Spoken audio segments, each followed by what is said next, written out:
तर नमस्कार, मी प्रियंका स्वागत करते एका नवीन व्हिडिओमध्ये, प्रियंकाच अरी गॅलरीमध्ये। तर इथं बघू शकता, मी आज तुम्हाला खूप सोपी टिप सांगणार आहे, ती म्हणजे की ब्लाउजला हुक कसे लावायचे। तर इथं बघू शकता, लूकच्या शेजारी मी जे आहे तर ते असं हुकची पट्टी ठेवून घेतली आहे आणि त्यानंतर मी तिथं खुणा वगैरे करून घेतले। तर हा दोरा मी 2 पदरी घेतला, सुईमध्ये ओवून खाली गाठ मारून घेतली, त्यावेळेस तो 4 पदरी झालेला आहे। तर इथं धागा आपल्याला 26-27 इंच इतका धागा घ्यायचा आहे लांबीला, म्हणजे परफेक्टली आपले 5 हुक लावून होतात। तर इथं कटोरी ब्लाऊज आहे, तर त्यामुळे त्याला मी 5 हुक बरोबर लूक्स बनवून घेतले होते। त्या समोर आपले 5 हुकाचे जे आहे ना, तर ते खुणा वगैरे करून घेतलेले आहेत।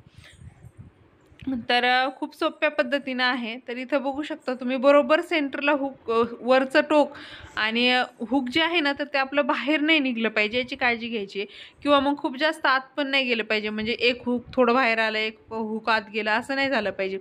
बरोबर आपण जिथं खून केलेली आहे ना, तर तिथंच बरोबर ते हुक त्या खूनवर घ्यायचं आहे आणि त्याचं जे वरचं टोक आहे ना, ते खूप जास्त बाहेर पण नाही निघलं पाहिजे आणि खूप जास्त आत पण नाही गेलं पाहिजे, म्हणजे बरोबर आपल्या ब्लाऊजचं जे काट आहे ना, तर त्याच्या बरोबर आलं पाहिजे रेषेमध्ये। इथं बघू शकता, मी अंगठ्याच्या आणि मधल्या बोटाच्या बिचीत बरोबर हुक धरलेला आहे। पॅक दाबून धरायचं, फक्त खालचे 2 होल जे आहेत ना, तर तेच उघडे राहिले पाहिजे। आणि इथं बरोबर टक करून घेते मी, 3 वेळेस ह्या होलला टक केलेला आहे आणि 3 वेळेस त्या होलला टक केले। त्यानंतर इथं बघू शकता, असं राऊंड 3 वेळेस करून घेते। परत त्याच्या खालून सुई काढून अशी ओढून घेतली आणि आपलं हुक लावून जे आहे तर ते तयार झालंय। तर इथं मी तुम्हाला परत एकदा सांगते, इथं बघा, हुक जे आहे ते बरोबर व्यवस्थित लाईनमध्येच ठेवायचं। इथं बघू शकता, माझे 2 हुक लावलेले आहेत ना, तर ते परफेक्टली लाईनिंगमध्ये चालले आहेत, कुठे खालीवर घ्यायचे नाहीत। एक हुक थोडं आत लावलं, एक थोडं बाहेर लावलं, असं करायचं नाही, बरोबर लाईनिंगमध्येच हुक घ्यायचं, जेणेकरून फिनिशिंग ही एकदम छान येते आणि ब्लाऊज घातल्यानंतर पण व्यवस्थित बसतो। तर ही एक छोटीशी टिप्स। तर इथं बघू शकता तुम्ही, मी हुक जे आहे तर ते दोन्ही बोटांच्या बेचीत धरलेलं आहे, मधल्या बोटाच्या आणि अंगठ्याच्या, आणि हुक असं पकडलंय की खालचे 2 जे होल आहेत तर ते ओपन राहत आहेत। तर त्याच्यामधून आपण एका होलमधून 3 वेळेस सुई घालून घ्यायची आहे, जेणेकरून हुक परफेक्टली बसतो आणि ब्लाऊज फाटेपर्यंत हुक जो आहे तर तो निघत नाही। त्यानंतर परत इथं पण हुक 3 वेळेस मी टक करून घेतला आणि हुकच्या खालून सुई घालून मग पुढच्या हुकला जायचं आहे आपल्याला। तर इथं पण तुम्ही सेम लास्टचा हुक पण मी तुम्हाला दाखवते की कसा लावतोय आपण।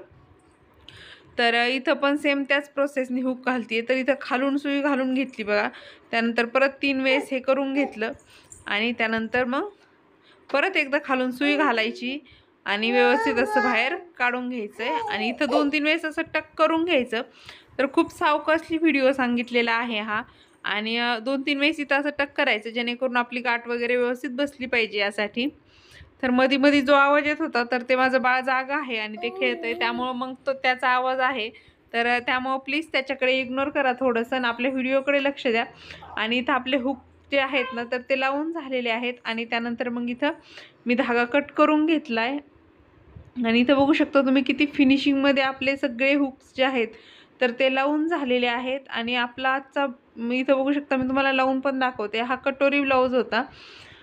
आणि तुम्हाला आजचा आपला व्हिडिओ कसा वाटला मला कमेंट करून नक्कीच कळवा, आणि व्हिडिओ आवडला असेल तर लाईक, शेअर आणि सबस्क्राईब करून घ्या। इथून पुढचे व्हिडिओज कोणते बघायला आवडतील, अरीवर्कच्या संदर्भात काय काय प्रॉब्लेम्स आहेत, काय काय म्हणजे तुम्हाला अडचणी आहेत, तर त्या मला कमेंट करून सांगा। आपल्या चॅनलवरती अरीवर्कचे खूप सगळे व्हिडिओज आहेत, ते पण जाऊन बघा, आणि अजून नवनवीन पण व्हिडिओ, असे माहितीपूर्वक व्हिडिओ येत आहेत, तर ते पण बघू शकता। तर व्हिडिओ पाहिल्याबद्दल मनापासून धन्यवाद। ज्यांनी अजून सबस्क्राईब केलं नसेल त्यांनी इथपर्यंत आलाय तर करून जा।